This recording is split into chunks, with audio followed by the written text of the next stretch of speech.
반갑습니다. 오늘 오후부터는 확실히 기온이 많이 떨어지고 내일부터는 영하로 기온이 뚝 떨어진다고 합니다. 건강관리 잘하시고 평안하시기를 바라겠습니다. 그러면 오늘 또 통성경학교 마지막 7단원 성경 통독 46과를 우리가 살펴보도록 하겠습니다.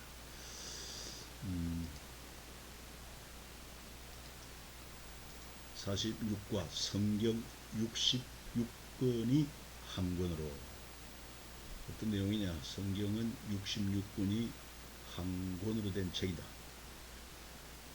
성경 66권은 예수님은 참 포도나무요 우리는 그의 줄기의 가지라는 사실을 그려져 두고 있다. 성경 66권에는 하나님의 말씀에 불순종함으로 줄기를 놓친 안타까운 사람들이 기록되어 있다. 성경 66권을 통해 알 수 있는 중요한 또 하나의 사실은 언제나 하나님의 용서는 인간의 새로운 시작이 된다 하는 사실을 살펴보게 되겠습니다. 먼저 성경 66권은 예수님의 원스토리, 하나의 이야기다. 그렇습니다. 왜 예수님께서 대제사장의 법정에 서 계시는가? 그 이유는 구약 성경 39권의 기록 때문이다. 대제사장이 예수님께 묻습니다. 네가 살아계신 하나님의 아들이냐? 예수님이 대답합니다. 그렇다. 내가 하나님 우편에 앉아있다가도 올 것이다 등등. 그래서 예수님 말씀 속의 의미는 구약 성경 39권이 예수님에 관한 기록이다 하는 사실을 말하고 있습니다. 그리고 그 당시 아직 기록되지도 않은 신약 성경 27권도 예수님의 십자가와 부활에 대한 기록이 될 것이다 하는 내용인 것입니다. 그래서 대제사장의 짧은 대화 순간에 성경 66권은 예수님의 원스토리가 들어있다. 구약은 장차 오실 메시아 그리스도 예수에 대한 예언이랍니다. 신약은 그 예언대로 예수님이 오셔서 우리 구원을 위해서 십자가에 죽으시고 부활하심으로 누구든지 예수를 구주로 믿는 자는 구원을 얻는 생명의 길을 열어놓으신 것이 바로 성경이죠. 그래서 성경은 어떤 책이냐 물을 때 예수님이 누구신지를 기록한 책이다. 누가복음 24장 44절 같은 말씀을 또 이르시되 내가 너희와 함께 있을 때 너희에게 말한 바 고 모세의 율법과 선지자의 글과 시편의 날을 가리켜 기록된 모든 것이 이루어져야 하리란 말이 이것이라. 그러니까 예수님이 십자가에 죽으시고 부활하신 그 이후에 엠마오로 내려가던 두 제자에게 주님이 만나 주셨고, 그리고는 구약 성경을 펼쳐서 그리스도에 대한 말씀을 쭉 풀어주면서 모세 율법과 선지자의 글과 시편의 날을 가리켜 기록된 모든 것이 이루어져야 하리라는 말이 그대로 십자가에 죽으시고 부활한 것이 이루어졌다는 것이죠.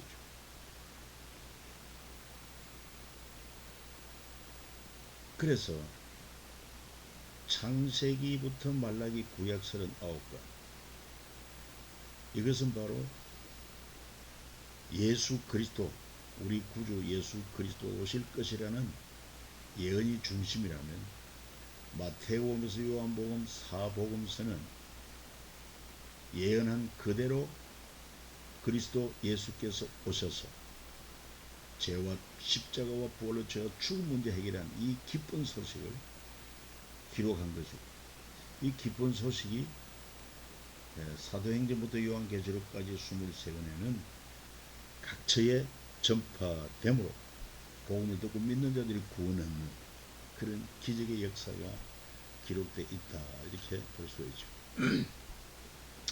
그래서 이미 우리가 살펴본 바입니다만 성경 66권은 구약 39권, 그것은 크게 세 단위로 구별하면 모세 5경, 율법서라고도 하고 모세가 기록한 5권의 성경, 그 다음에 왕정 500년 역사, 그리고는 페르시아 7권, 페르시아 통치 아래 기록된 그런 성경, 그리고는 구약과 신약 사이에 하나님의 침묵하신 중간사 400년, 그리고 신약은 다시 새 테마로 사복음서, 모세 5경 율법서라고 하지요. 그 대신에 신약에 와서는 예수 그리스도의 십자가 부활로 이루어진 사복음서, 마태, 마가, 누가, 요한, 그리고는 또한 그 복음서를 통해서 하나님의 나라가 이 땅에 임하는 복음이 선포되는 사도행전 30년, 그 가운데 사도 바울의 서신들이 다 기록되어 있습니다. 특히 사도행전에서 바울이 선교여행 1차, 2차, 3차 선교여행을 하면서 교회를 세우고 그 세운 교회에 또한 서신을 보낸 것이 바로 바울의 편지들이죠. 그리고는 페르시아 7권처럼 공동서신 9권, 사도 바울 외에 베드로를 비롯해서 여러 사람들이 기록한 공동서신 9권이 있다. 그래서 구약 성경 39권은 제사장 나라를 지향하고 그 역할을 가르쳐주고 있다. 신약 27권은 제사장 나라를 수용한 하나님의 나라가 시작되는 것이 특징이다, 이렇게 볼 수가 있습니다. 그리고 그 순간, 다시 말해서 주님이 십자가에서 운명하시기 전에 다 이루었다. 뭐가 다 이루었다는 것입니다. 구약 성경, 신약 성경, 아니 구약 성경에서는 제사장 나라를 지향하고 그 역할을 가르치고 있는데, 제사장 나라는 다시 말해서 다리 놓는 사람, 관계를 회복시키는 그런 역할. 그러니까 우리 죄인을 하나님과 관계를 회복하기 위해서는 죄를 해결해야 한다. 제사를 통해서, 성전에서 제사를 드림으로 우리 죄를 용서받고 하나님께 나아가는 그런 길을 보여주었는데, 그러기 위해서는 바로 그 제사를 드릴 장소, 움직이는 성막 500년 출애굽해가지고 가나안 땅에 들어가기까지 500년 동안 성막으로 저들은 지냅니다. 그리고는 가나안 땅에 들어가서 다윗의 아들 솔로몬 때 예루살렘 성전을 건축하여 1000년 동안 지어져 내려옵니다. 그래, 이런 성막과 성전의 참 의미가 뭐냐? 바로 죄인이 하나님께 나아가는 길인데, 구약에는 짐승의 희생제사, 그 짐승의 피로서 우리 제사함받는 이러한 율법을 통하여 제사함받고 하나님 관계 회복되는 것을 가르치고, 그것은 그림대, 실제는 세상 죄를 지고 오는 참 어린 양 대신 예수 그리스도께서 짐승이 아닌 완전한 사람, 죄도 허물도 없는 예수 그리스도께서 세상 죄를 담당하기 위한 어린 양이 되어서 십자가에 못 박혀 피 흘리고 죽으심으로 만든, 다 이루었다. 죄값을 다 청산했다. 구원의 역사를 다 이루었다. 그 구원을 위한 하나님의 계획을 다 이루었다는 거죠.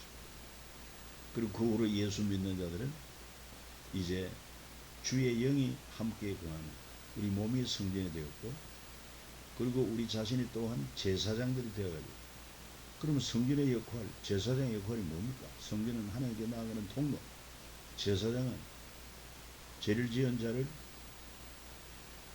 죄 용서받게 하고 십자가 부활의 복음으로 죄 용서받게 하고 하나님께 나아가는 이런 역할을 하는 것이 바로 오늘 신약시대에 주님의 성전된 우리 몸이 할 일이고, 또한 제사장 된 우리의 역할이다.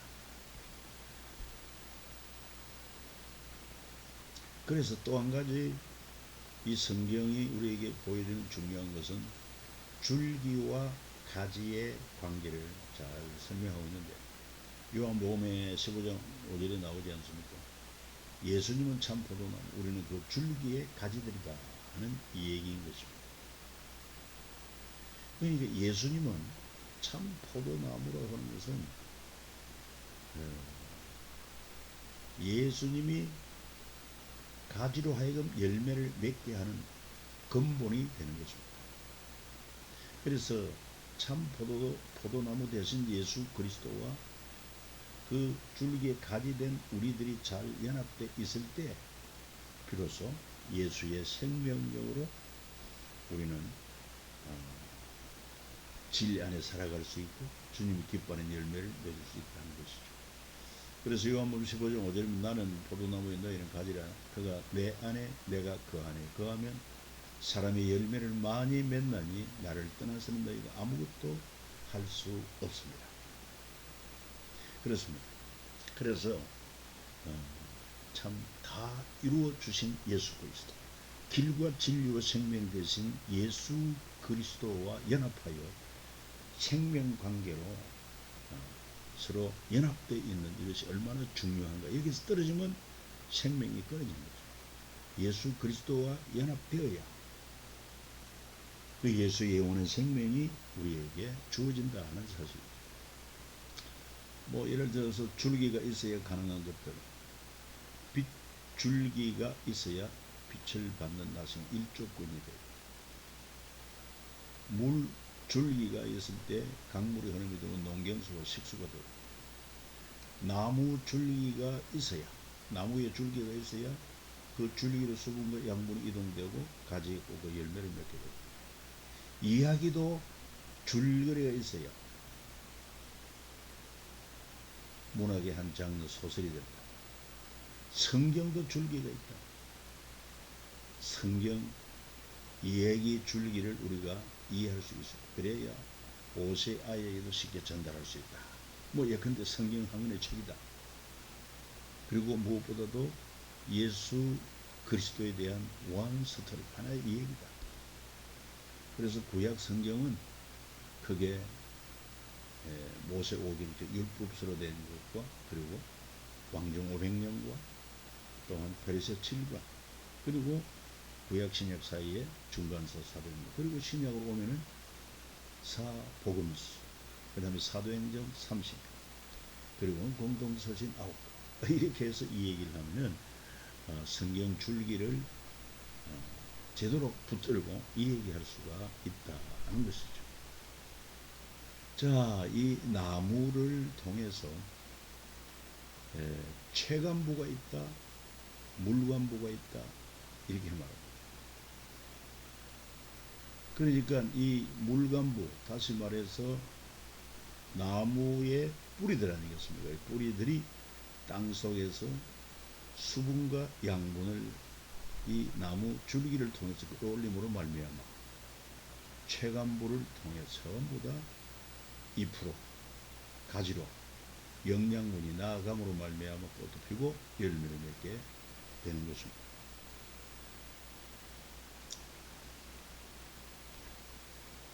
줄기를 놓친 사람들이 성경에 많이 기록되어 있다. 이 하나님이 보여주시는 구원의 줄기, 생명의 줄기. 예를 들어서 가나안 정탐꾼 10명. 저들은 하나님께서 이스라엘을 향한 약속과 인도를 믿지 못하고 다시 애굽으로 돌아가자고 그렇게 결정합니다. 단지 여호수아와 갈렙만 온전히 하나님을 쫓았기에 저들만 가나안 땅에 들어가게 된 것입니다. 그 후에 또한 남과 북이 분열되었을 때 북쪽 이스라엘 여로보암의 길, 하나님을 떠나고 또한 말씀을 떠나서 단과 베델에 금송아지 우상을 세웠습니다. 그런가 하면은 온전한 다윗의 길을 가지 않고 하나님을 거역하는 다른 길로 갑니다. 그래서 성경에 보면은 남쪽 유다 왕들에 대해서 얘기할 때 누구는 다윗의 길로 행하였더라, 또 누구는 다윗의 길로 행하지 아니하였더라.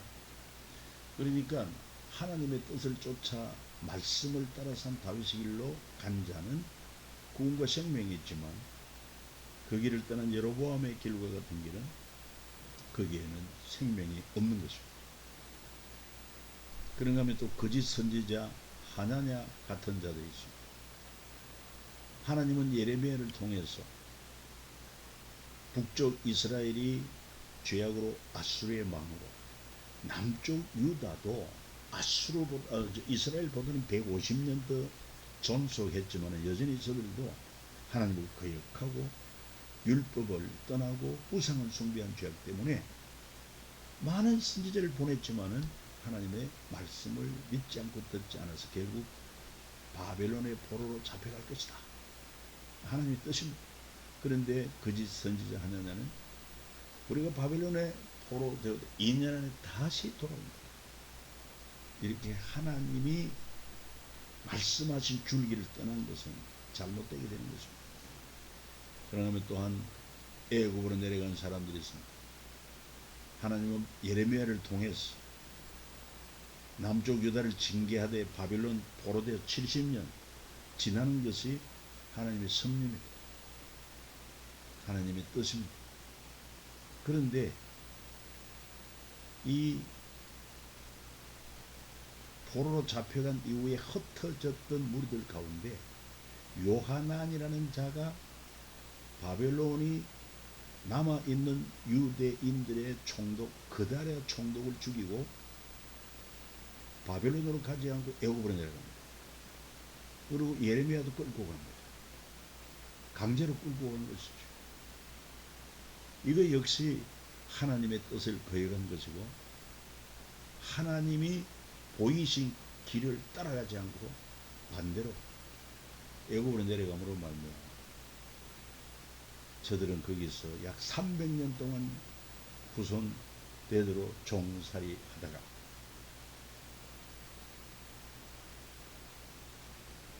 나중에 이집트 헬라 제국 때 그때에 성경을 위대한 하나님의 말씀 성경을 히브리어로 기록된 것을 헬라어로 기록하는 그런 역사가 있습니다. 그때의 유대인들을 다시 유대 땅 예루살렘으로 보내주자 그래가지고 돌아오게 됩니다. 사두개파 이들은 예수님을 신성 모독자로 결정할 뿐만 아니라 성경이 말하고 있는 그 내세 또한 천사, 부활 이런 걸 믿질 않았어요. 사도들을 대적한 그런 무리들. 그래서 이들도 역시 하나님의 진리의 길에서 어긋나 있는 자들, 진리의 줄기를 붙들지 못한 자들, 그 다음에 바리새파와 율법학자들도 마찬가지입니다.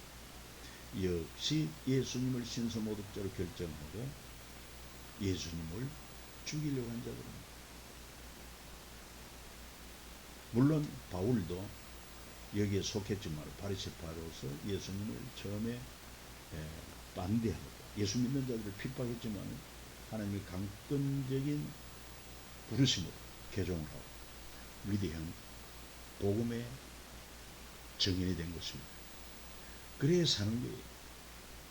그래서 저와 여러분들이 오늘 우리가 성경을 통해서 보여주는 하나님의 진리를 듣고 믿고 따르게 된 것이 얼마나 복된 일인가 하는 사실을 알아요. 객길로 가는 자들이 많습니다. 이단으로 빠진 자들이 많습니다. 잘못된 것입니다.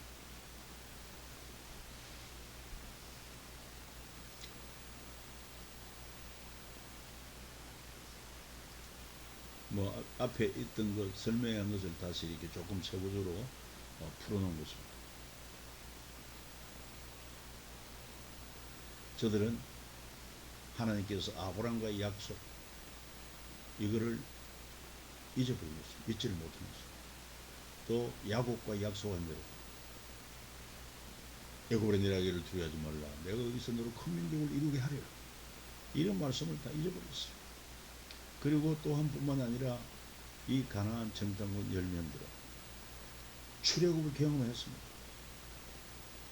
이스라엘이 여호와께서 애굽 사람들에게 하신 큰 능력을 보았습니다. 백성이 여호와를 경외하며 여호와 그의 종 모세를 믿었다. 끝까지 이 믿음을 가지고 바르게 따라야 되는 하나님을 확신하지 않고 하나님의 약속을 확신하지 않기 때문에 저들의 눈으로 본 것으로 귀로 들은 것으로 자기들의 경험한 것으로 판단하고 우리는 가나안 땅에 들어갈 수가 없다. 성읍은 견고하고 그 성에 사는 사람은 대장부들이 살아. 그 땅은 금연을 삼키는 악한 땅이다. 그래가지고 잘못된 선택을 하는 거예요. 여로보암 마찬가지입니다. 북쪽 이스라엘의 초대 왕,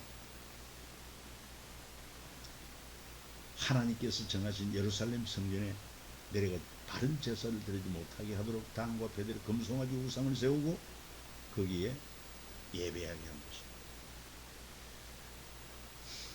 예루살렘 성전은 여호와 이름을 두르고 택하신 곳입니다. 이렇게 짝퉁으로 만들었습니다.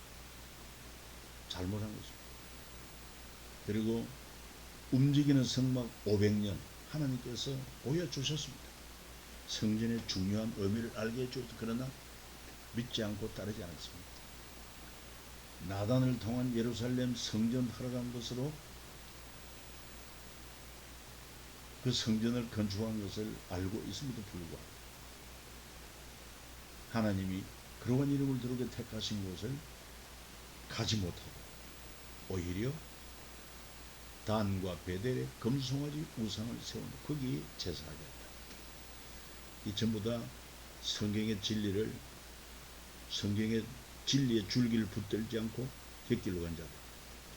거짓 선지자 하나냐 설명했죠. 바벨론 포로 2년 만에 돌아올 것이다. 그럼에도 불구하고 그는 레위기 1단계 징계가 흉년이라는 것과 2단계 징계는 약탈이라는 것과 3단계 징계, 중징계지요. 포로로 끌려가는 이 레위기에서 나오는 하나님의 율법을 잊어버린 것입니다.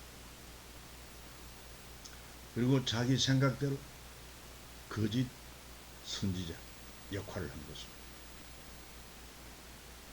하나님의 진리의 말씀에서 떠난 자들, 벗어난 자들. 예레미야를 이끌고 애굽으로 내려간 남유다 사람들 얘기했죠. 요하난이라는 자. 그달의 총독, 이 바벨론이 남은 유대인들을 다스리도록 세운 그달의 총독을 죽이고 거기다가 또한 예레미야 선지자를 강제적으로 끌고 애굽으로 내려갑니다. 그게 무슨 얘기냐 하나님께 정하신 방향을 무시했고 예레미야 선지자는 계속 말씀했습니다. 너희가 이 땅에 눌러 앉아 산다면 내가 너희를 세우고 헐지 아니하며 너희를 심고 뽑지 아니하리니 이는 내가 너희에게 내린 재난에 대해 뜻을 돌이키니 여호와의 말씀이니라. 너희는 너희가 두려워하는 바벨론 왕을 건너지 말라. 내가 너희와 함께해서 너희를 구원하라. 그의 손에서 너희를 건지리니 두려워하지 말라. 이런 하나님의 말씀을 무시한 것입니다. 그래서 그 예레미야 선지자까지 이끌고 애국으로 내려갔다. 300년 동안 종살이하게 되었다는 것 아닙니까? 신약에 와서 사도계포 아니 신약 전에부터 있었습니다만 예수님을 신성 모독죄로 정죄한 자. 그러나 주님은 말씀하십니다. 부활도 믿지 않죠. 영도 없다, 천사도 없다, 내세도 없다. 그래서 주님 말씀 너희가 성경도 하나님의 능력도 알지 못하고 오해함이 아니냐 책망. 그리고 나중에는 예수님을 통해 증거되는 진리의 말씀을 듣지 않고 믿지 않고 순종하지 않고 오히려 대적합니다. 가이사, 로마 가이사 외에는 우리에게 왕이 없나이다. 분명히 유대인의 왕으로 오셨지만 부인합니다. 대적합니다. 저들은 성경 하나님의 능력을 오해했습니다. 부활이 없다고 말합니다. 특별히 뭐라고 했습니까? 어느 집에 형제 7이 있었는데 마지가 아내를 취하여 자녀를 낳지 못하고 죽었습니다.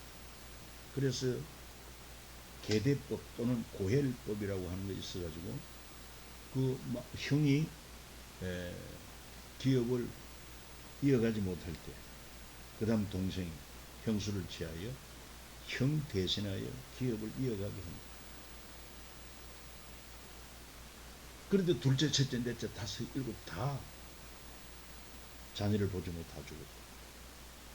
그러면 부활 때 예수님이 말하는 그 부활 때 그 여인은 일곱째 가운데 누구의 아내가 되겠습니까?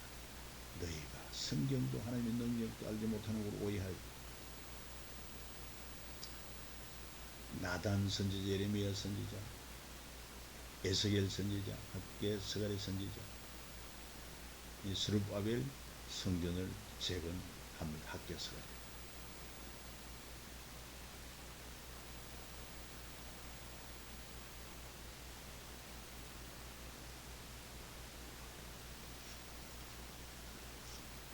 그럼에도 불구하고 가이사 외에는 우리 왕이 없다. 이렇게 외치면서 예수님을 부정한 자가. 그 다음 바리새파 율법학자들 마찬가지 예수님을 신성모독죄로 결정한 거죠. 예수님이 하나님의 아들이다. 이런 말씀을 믿지를 않습니다. 또 주님은 성전을 정결케 했지만은 그들은 무슨 권위로 이렇게 합니다. 바로 우리 예수님은 성전보다 더 크니다. 크니가 여기다. 그렇죠. 성전은 사람 손으로 지은 것이 불가하지만 여러분, 하나님은 사람이 지은 성전에 갇혀 있는 분이 아닙니다. 이 하나님께서 나는 자비를 원하고 제사를 원하지 아니하여 하신 뜻을 너희가 알아들은 무지한 자를 정죄하지 아니하였어. 그렇지 않습니까? 안식일 병고침을 행했을 때 병든 자를 고쳐 주었을 때 이렇게 시비를 겁니다. 왜 안식일을 할 수 없는 일 하나님? 안식일보다 더 크니 성전보다 더 크니 바로 예수님 자신을 계시했지만 믿지를 않습니다.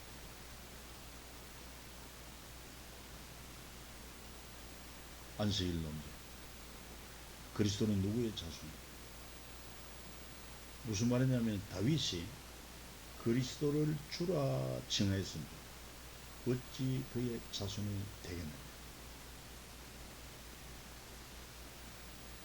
그러니까 예수님은 바로 아브라함의 나기 전부터 있었다. 그렇죠. 태초 말씀이 계셨고 말씀이 하나님과 함께 계셨으니까 말씀은 곧 하나님입니다. 그러니까 안식일을 제도를 주신 분이요 성전을 건축하게 하신 분입니다. 이런 진리를 알지 못하니까 오히려 예수님을 대적하고 신성모독죄를 결정했다.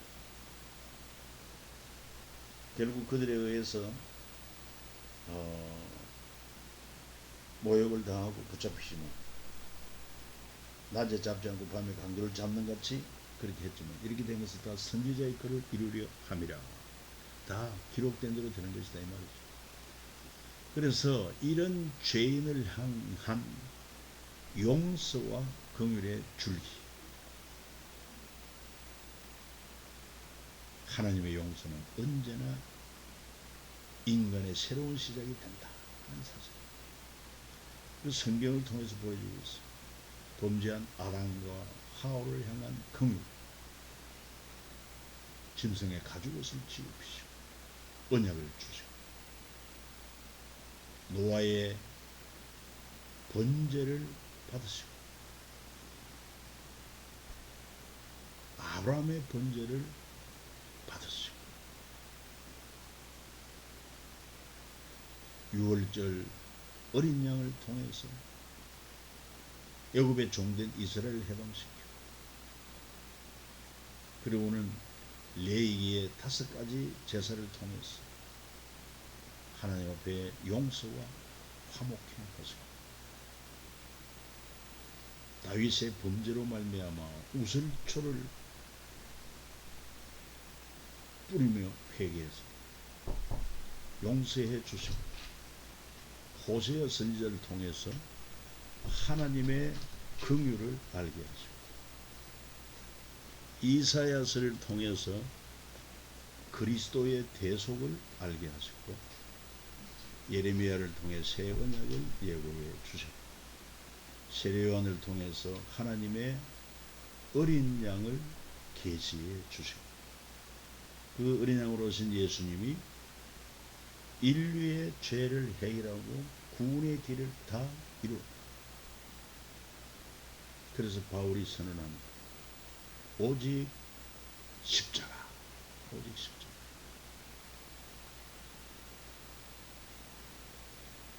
그래서 바울은 예수 그리스도의 십자가 외에는 결코 내가 자랑하지 않겠노라. 하나님의 놀라운 용서로 말미암아 우리는 새로운 출발이 되는 것입니다. 새로운 신분으로 출발하는 것입니다. 하나님의 자녀, 천국의 시민, 부활과 영생을 누릴 자. 그것이 바로 죄인을 향한 하나님의 용서와 그 긍휼의 역사로 말미암아 우리에게 이렇게 이루어졌다 하는 것입니다. 이 성경이 보여주는 용서와 긍휼의 줄기다. 자, 아담과 하와를 향한 긍휼은 가죽옷을 입었다. 노아의 번제를 받으심으로 하나님께서 그 향기를 받으셨다. 아브라함이 번제할 때 하나님께서는 그 번제를 받으시고 내가 이 땅을 이 자손에게 주리라. 여호와께 그가 그에게 제단을 쌓았다. 출애굽을 할 때 6월절 어린 그때부터 6월절 절기를 지키게 하셨고 이는 여호와 6월절 제사라. 여호와께서 애굽 사람에게 재앙을 내리실 때 애굽에 있는 이스라엘 자손의 집을 넘으사 우리의 집을 구원하셨다. 레위기의 5가지 제사. 이 하나님의 율법에 따라서 죄인이 제사 앞에 나가 속지 않는 무슨 허물이든지 사함을 받는다. 그리고 하나님 앞에 직분을 받는 위임식과 또 화목제, 하나님과 화목하고 이웃과 화목하는 이런 역할이 일어나게 됩니다. 다윗이 옷을 주회고 시편 51편 7절에 나오는 그의 기도를 회개 기도를 하나님이 들으셨다. 호세아 하나님의 긍휼을 잘 보여주고 있지 않습니까? 내 마음이 내 속에서 돌이켜 나의 긍휼로운 일이 불뜻하고 이게 너무 드라마틱한 얘기가 아닐 수 없어요. 여러분 호세의 아내가 누굽니까? 온탕한 여자 고명입니다. 남편을 버리고 정부를 쫓아서 도망갔습니다. 그럼에도 불구하고 하나님은 호세아 선지자에게 네 아내를 데려오라. 그 엄탕한 아내를 데려오라. 하나님 말씀에 순종해서 정부와 더불어 살고 있는 아내를 데리러 갔을 때 정부가 말하는 것이 가관입니다. 내가 그냥 그동안 먹여주고 입혀주었으니까 몸값을 내고 가라. 하나님이 또 몸값을 주라고 하니까 몸값 주고 자기 아내를 데려왔습니다. 뭘 말하느냐? 이스라엘과 하나님과의 관계입니다. 하나님은 남편이고 이스라엘은 아내입니다. 이 아내 이스라엘 하나님을 신랑되는 남편을 버리고 그리고는 우상 쫓아서 정보를 따라가듯이 우상을 숭배하고 그런 자를 하나님은 다시 돌이키 나중에는 값을 주면서 다시 데려오지 않습니다.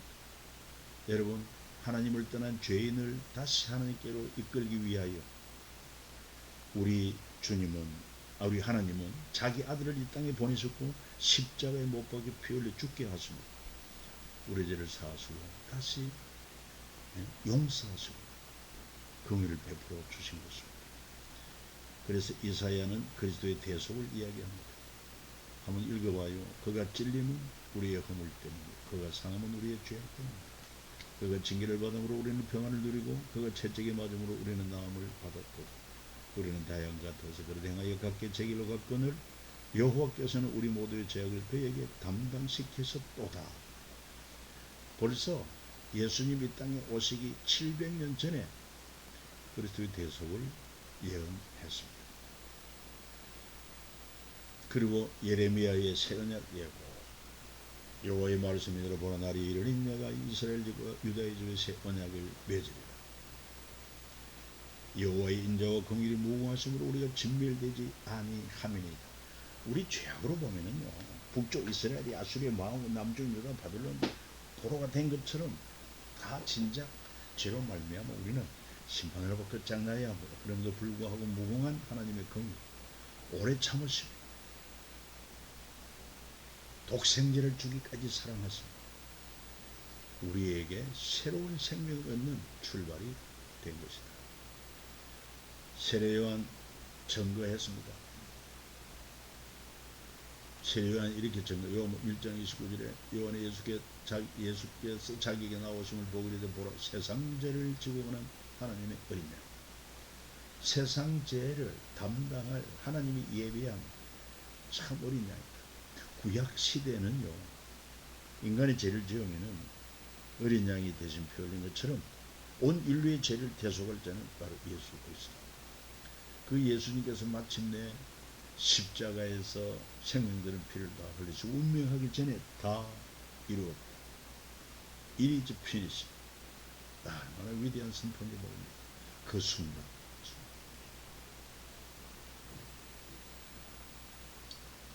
위대한 선언입니다.